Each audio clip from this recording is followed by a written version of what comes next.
Hello everyone and welcome back to Pile of Potential Hobbies. Got a quick hobby update here for you guys of what I've painted over the past week and a half or so. It's quite an eclectic mix of models, from Lord of the Rings to other fantasy to 40K inspired knights or knight, and then some Game of Thrones 100 Years War Perry miniatures. So get started with this knight that is 40K inspired for sure. And all the models that I've painted in this past, since my last update, have been in some stage of being finished on my painting table, and I just wanted to try to get some stuff out of the way. So up first is this 40K inspired knight. I had his armor painted brass or gold or whatever color you want to consider it there for a while, and then I finally painted his tabard or tunic, or I guess it's not so much a tunic, probably more so a tabard over his chainmail and everything, and then the other details.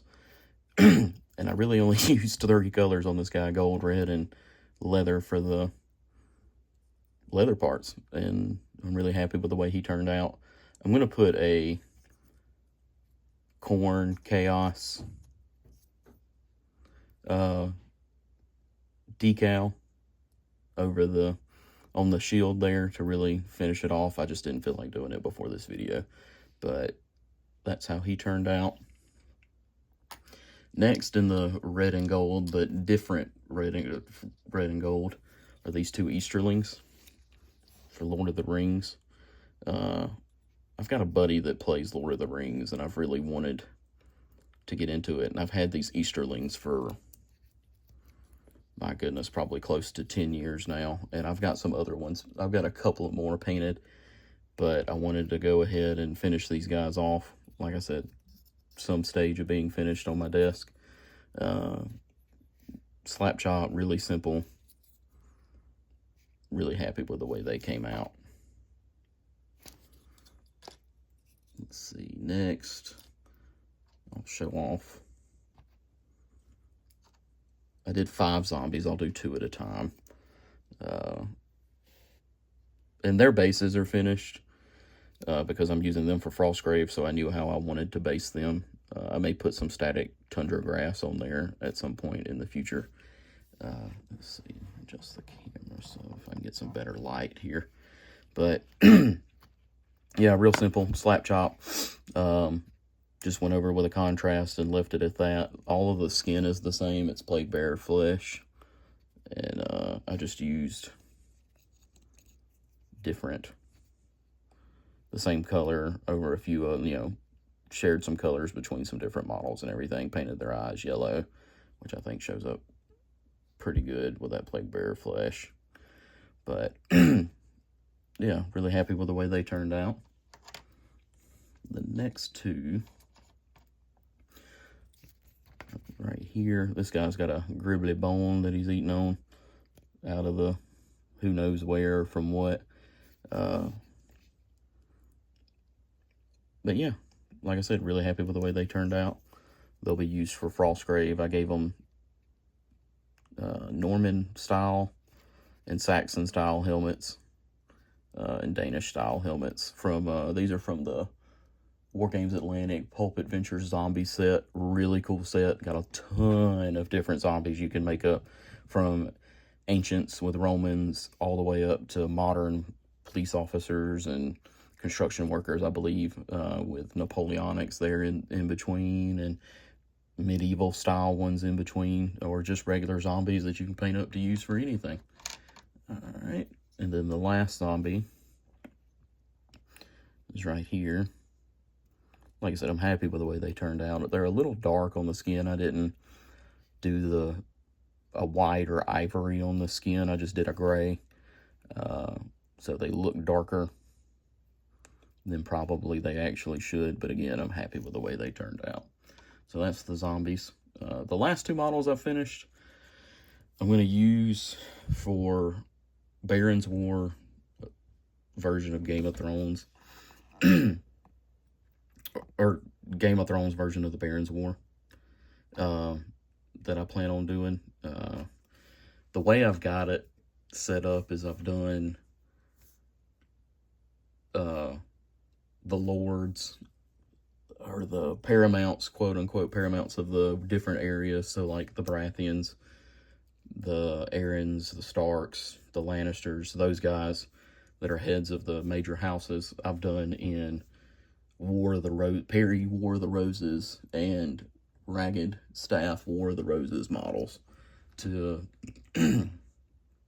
to be my leaders. Andy Hobday said in commented on a post that I had made in the Baron Wars, where someone asked me what I was going to do for plate armor as far as a saving throw and everything, and he just said he added 1 to the roll.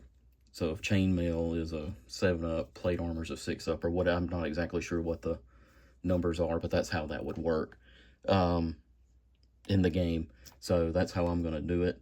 And I've had a lot of fun with this project. I've used some 100 Years War infantry for like the retinues and stuff, like the personal retinues for the lords.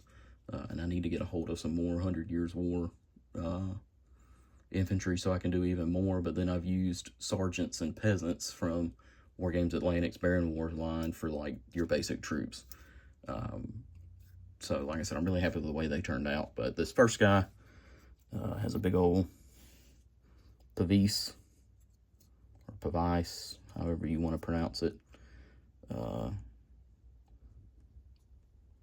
He's going to be for the Baratheons. That's what the yellow indicates on his lower half there. I don't know what kind of design I'm going to put on the shield. I thought about putting a yellow stag, just to kind of be opposite colors of the Baratheon house sigil, where it's a black stag on a yellow background. But I'm not really sure yet. But that's that first one up. And then this last model is just a standard bearer, pennant bearer, however you want to call him, that I've still got to put the stag on. I haven't practiced it yet, so I haven't wanted to put it on here. And I say I haven't practiced it. I'm just going to freehand it probably straight onto this and not do any practice beforehand. But I think I'm just going to do a stag's head. The one for the show in the books is a full stag. But I don't think I can get that to show up right. So I think I'm just going to do a stag's head, similar to how Stannis Baratheon's, his personal sigil, but without the heart and the flames. So I think I'm just going to do a head on it, stag's head. That's what I've got painted. I've got a couple of more things in the works, along with the same lines as this Game of Thrones project. I'll show off a couple of them here. This guy is going to be my Baratheon Lord, or Durrandon, I believe is because I'm trying to like base it around when the Targaryens conquered Westeros.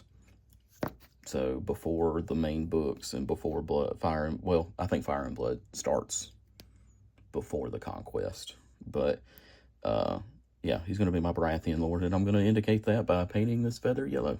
And that's how he will be known, because he doesn't have any cloth or anything on him to paint the personal sigil. But these models, as the previous two, are from Perry Miniatures. They're really good, really enjoyable to paint and put together.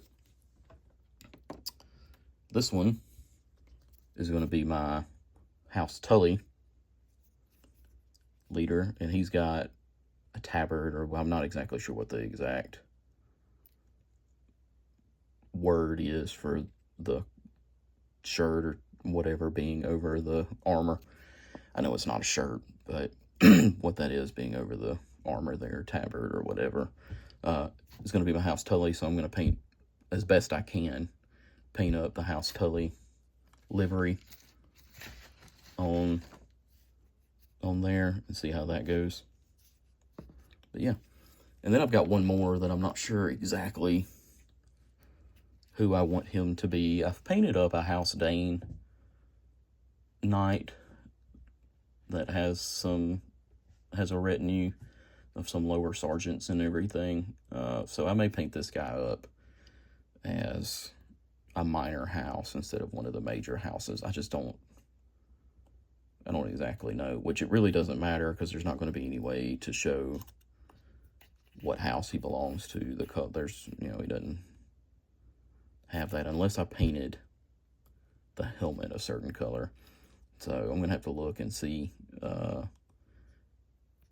exactly how I want to paint him up.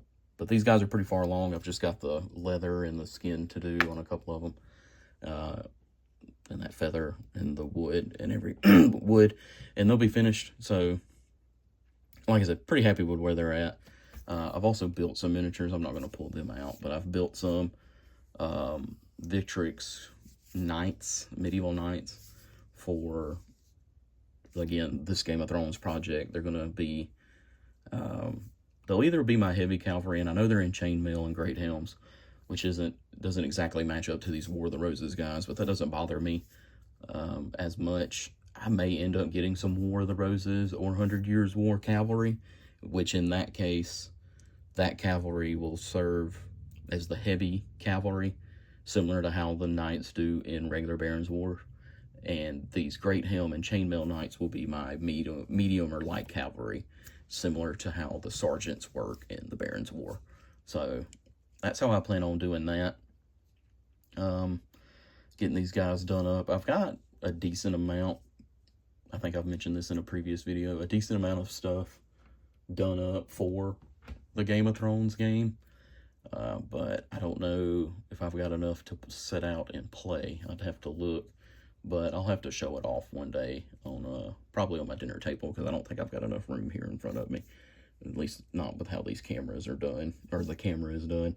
So that's it from me, guys. I appreciate you watching. If you've made it this far and you've heard me just ramble on, thanks for watching.